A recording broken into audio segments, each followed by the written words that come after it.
Tönüceni verdalı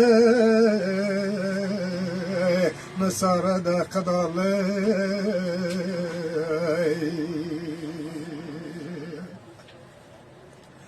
Vazana kenalı Ana çınalı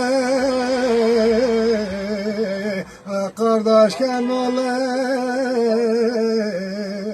Kardeş için ele Az önce kurele Kelimen doyele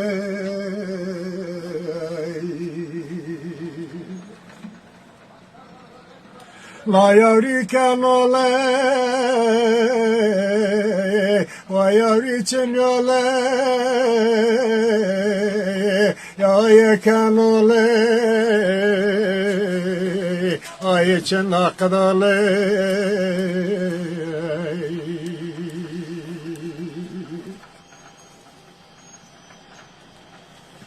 Ya yerden yollar ele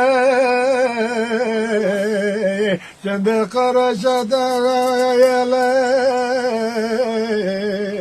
Haberler geliyor Lahori Karaşa dememele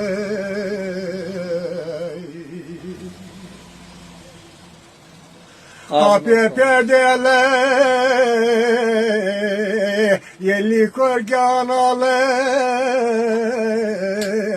Bevseme döle Yavri diyemez kıdalı